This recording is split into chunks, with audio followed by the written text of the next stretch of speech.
मैं बृजमोहन श्रीवास्तव, राष्ट्रवादी कांग्रेस पार्टी अजीत पवार का राष्ट्रीय महामंत्री और प्रमुख राष्ट्रीय प्रवक्ता हूँ। मैं गोवा में आप लोगों से अपनी बात करने के लिए यहाँ आया हूँ। हम लोग इसके पहले भी राष्ट्रवादी कांग्रेस पार्टी यहाँ पर अपने विधायकों को भी चुनाव जितवा चुकी है। यहाँ की जनता के आशीर्वाद से यहाँ हमारे पार्षद भी चुनाव जीते हैं और यहाँ पे हमारे लोग मंत्रिमंडल में भी उन्होंने गोवा की सेवा की। लेकिन एक लंबे समय से राष्ट्रवादी कांग्रेस पार्टी गोवा में उतना ध्यान नहीं दे पा रही थी जितना कि यहाँ पे ज़रूरी थी। तो हमारी पार्टी के जो बहुत से पुराने कार्यकर्ता हैं वो लोग भी लगातार इस बात को कह रहे थे कि राष्ट्रवादी कांग्रेस पार्टी को गोवा में फिर से अपनी शुरुआत करनी चाहिए।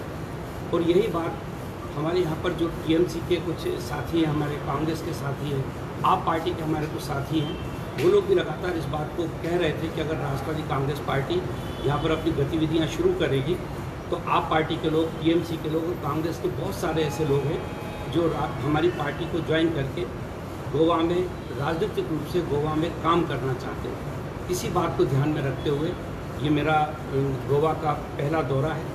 यहाँ पर मैं इसी मंशा को लेकर आया हूँ कि हम अपने राष्ट्रवादी कांग्रेस पार्टी के पुराने साथियों से मिलें, उनसे बातचीत करें और जो नए साथी हम लोगों से जुड़ना चाहते हैं, आप पार्टी के, टीएमसी के, कांग्रेस के, उन लोगों के भी साथ बैठकर मैं उन संभावनाओं पर चर्चा करूं कि किस प्रकार से राष्ट्रवादी कांग्रेस पार्टी को हम लोग गुजरात में, गोवा में मजबूती से खड़ा कर सकते हैं। ओके सर, आप बात करते समय सिर्फ ओपोजिशन वाले पार्टी की बात की, बीजेपी के कार्यकर्ता को आप बुलाना नहीं चाहेंगे आपकी पार्टी में? नहीं, देखिए हमारा तो फोरम सबों के लिए है, लेकिन अभी मैंने आपसे कहा कि इन तीन पार्टियों के लोगों ने लगातार हम लोगों से संपर्क किया। अब जब यहाँ पर हमारी गतिविधियाँ तेज होंगी तो निश्चित रूप से भारतीय जनता पार्टी के लोग जो उससे असंतुष्ट हैं वो लोग अगर हमसे संपर्क करेंगे तो हम उनको भी अपनी पार्टी की सदस्यता देंगे।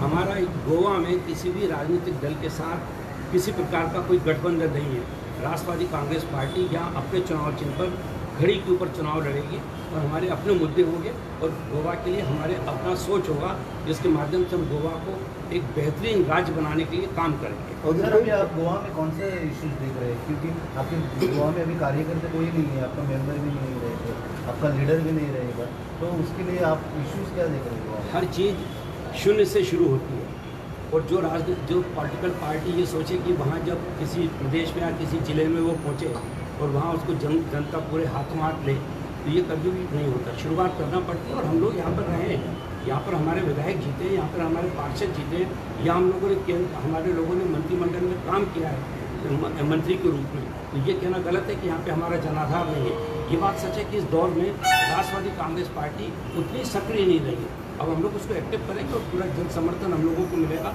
मुझे पूरा विश्वास है क्योंकि गोवा की जनता बहुत ही प्रगतिशील जनता है। यहाँ की जनता इस बात को चाहती है कि गोवा देश के सबसे बेहतरीन राज्यों में से एक राज्य बने और हम उसी मुद्दे को लेकर हम लोग बातचीत करेंगे। मुझे पूरा विश्वास है कि गोवा का जनता का आशीर्वाद जैसे इसके पहले राष्ट्रवादी कांग्रेस पार्टी को मिला है आगे भी मिलता रहेगा। अभी हम लोगों ने अपनी जो शुरुआत यहाँ पर की है, यहाँ पे हम लोगों ने राजनीतिक शुरुआत करने के लिए हमारे जो राष्ट्रवादी विद्यार्थी कांग्रेस है उसके जो राष्ट्रीय अध्यक्ष हैं सनी मानकर जी, उन लोगों को हम लोगों ने काम सौंपा है कि यहाँ पर वो राजनीतिक शुरुआत करें और उसके अंतर्गत यहाँ पर उन्होंने बहुत सारे लोगों से बातचीत भी की है। मैं अभी 3 दिन यहीं पर हूँ, मैं लगातार उन लोगों से बातचीत करूँगा। यहाँ पर मैं एक शतरंज का एक टूर्नामेंट भी है, चेस कॉम्पिटिशन है, चेस टूर्नामेंट है, मैं उसका भी इनाग्रेशन करूँगा और वहाँ पर भी हम लोगों से बातचीत करेंगे और संभावनाओं को टटोलेंगे कि फिर से हम राष्ट्रवादी कांग्रेस पार्टी को गोवा में एक मजबूत पार्टी कैसे बना सकते हैं। कोई बड़े ने बोला है कि एनसी के विधायक चुन के आए हुए और पहले तो पार्टी एक थी, अभी तो डिवीजन हो चुका है। नहीं, डिवीजन नहीं हुआ। हमारी जो पार्टी है जिसके पास चुनाव चिन्ह है घड़ी का, हमारे कुछ साथी, हमारे कुछ वरिष्ठ साथी हमारी पार्टी की नीतियों से, उस समय के निर्णय से सहमत नहीं थे। वो पार्टी छोड़ के उन्होंने अपनी खुद की पार्टी बनाई। हमारी पार्टी राष्ट्रवादी कांग्रेस पार्टी है और हमारा चुनाव चिन्ह वही है जो आज से 29 साल पहले था, घड़ी का चुनाव चिन्ह। अभी बोलिए, आप मिलने वाले किसी को, कोई विधायक है किसी पार्टी का टीएम इसका आपका वगैरह ऐसा? हम कुछ लोगों से मिलेंगे, बड़े चेहरे कोई है? कुछ बड़े चेहरे भी जिनसे मुलाकात करेंगे अब जब एक बार मुलाकात हो जाए उसके बाद बताना ठीक रहेगा, पहले बता दिया तो शायद हो सकता उतना उसका असर ना हो। मैं मिलूँगा, बातचीत करूँगा।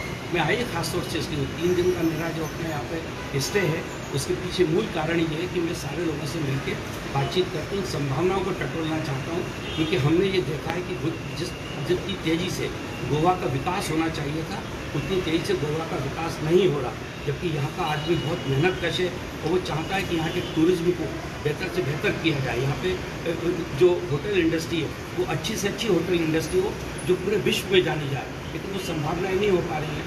उनको स्टडी करके हम लोग प्लान करेंगे कि क्या करेंगे। अजीत पवार का विजिट भी रहेगा गोवा में?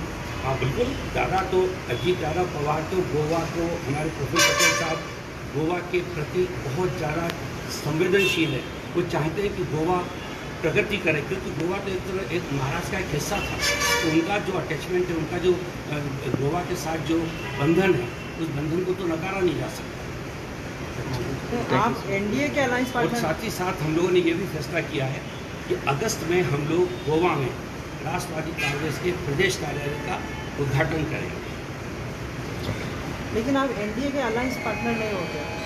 हम एनडीए के अलायंस पार्टनर हैं 2 जगह। एक एनडीए के लिए हम केंद्र लेवल केंद्रीय सरकार में लोकसभा के इलेक्शन के लिए, और दूसरा हम लोग महाराष्ट्र में महायुति के अंदर है। बाकी का इसके अलावा हमारा पूरा देश में किसी प्रकार का कोई अलायंस किसी पार्टी के साथ नहीं। मतलब गोवा में आप इंडिपेंडेंट हैं। हमारी पार्टी गोवा में अपने नाम पर अपने चुनाव चिन्ह पर बगैर किसी गठबंधन के चुनाव लड़ेगी। आप गोवा में बीजेपी के अगेंस्ट इलेक्शन कंटेस्ट करेंगे? हम अपने चुनाव चिन्ह पर अपने कार्यकर्ताओं की ताकत पर बगैर किसी गठबंधन के चुनाव लड़ेंगे। बीजेपी के अगेंस्ट बगैर किसी गठबंधन के चुनाव लड़ेंगे। Thank you.